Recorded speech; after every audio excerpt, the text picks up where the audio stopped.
ఈరోజు అసెంబ్లీకే వెళ్ళను అని నోటికి కూర్చున్నారు. ఇది భావ్యమేనా అని మళ్ళీ అడుగుతున్నాం. జగన్మోహన్ రెడ్డి గారు, ఆయన ఎమ్మెల్యేలు అందరూ కలిసి 11 మంది ఉన్నారు.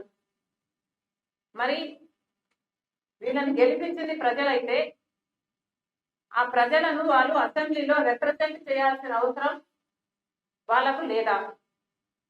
వారి బాధ్యత కాదా? జగన్మోహన్ రెడ్డి గారు అసెంబ్లీకి వెళ్ళను, నాకు ప్రతిపక్ష హోదా ఇవ్వకపోతే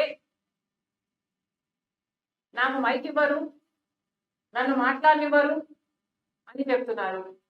అయ్యా, నీకు ఎందుకు ఇవ్వటం లేదు ప్రతిపక్ష హోదా?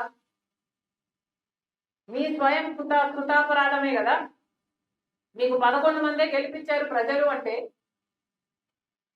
ఒకప్పుడు 151 మందిని గెలిపించిన ప్రజలు మిమ్మల్ని 11 మందినే గెలిపించారు అంటే మీ స్వయం కృతాపరాధం కాదా? ఎన్ని మాటలు చెప్పారు మీరు ప్రజలకు? ఆఖరికి రాజశేఖర రెడ్డి గారి జలయజ్ఞం ప్రాజెక్టు నవరత్నాలలో అదొక రత్నం. 6 నెలల్లో రాజశేఖర రెడ్డి గారు వదిలి వెళ్ళిపోయిన ప్రాజెక్టులు అన్ని పూర్తి చేస్తామని చెప్పి కూడా మీరు పూర్తి చేయలేదు. ఇలా 1 కాదు 2 కాదు, పూర్తి మద్యపాన నిషేధం అని మోసం చేశారు. 3000 కోట్లతో ధర స్థిరీకరణ నిధి అని మోసం చేశారు. మెగా డిఎస్సి అని మోసం చేశారు.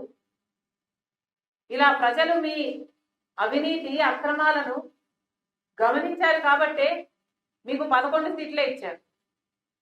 పోనీ అవైనా ఇచ్చారు కదా, ఇచ్చారు అన్న కృతజ్ఞత అయినా ఉండాలి కదా. ఇది చాలా విడ్డూరంగా ఉంది.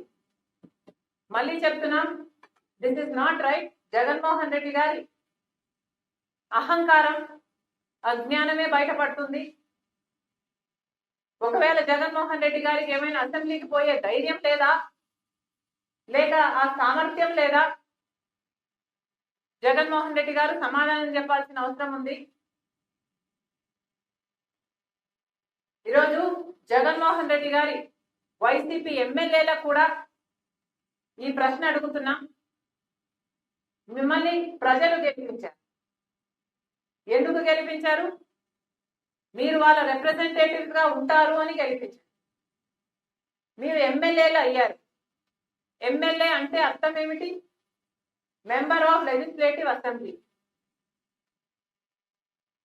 మీరు ఏమిటండి మెంబర్ ఆఫ్ లెజిస్లేటివ్ అసెంబ్లీ? మీరు అసెంబ్లీకి వెళ్ళకపోతే వాట్ ఆర్ యూ? ఆలోచన ఉండనవసరం లేదా? ప్రజలు మీకు ఓట్లేసి గెలిపించారు. మీ డెఫినిషనే అది, మెంబర్ ఆఫ్ లెజిస్లేటివ్ అసెంబ్లీ అని. మరి అలాంటప్పుడు మీరు అసెంబ్లీకే వెళ్ళను అంటే మీరు ప్రజలకు వెన్నుపోటు కొట్టడం కాదా? మీరేమైనా ప్రజలకు ముందే చెప్పారా మేము ఓడిపోతే అసెంబ్లీకి పోము అని? చెప్పలేదు కదా. ప్రజలు ఏమనుకున్నారు? మిమ్మల్ని గెలిపిస్తే వాళ్ళని అసెంబ్లీలో మీరు రిప్రజెంట్ చేస్తారు అని కదా వాళ్ళు అనుకున్నారు.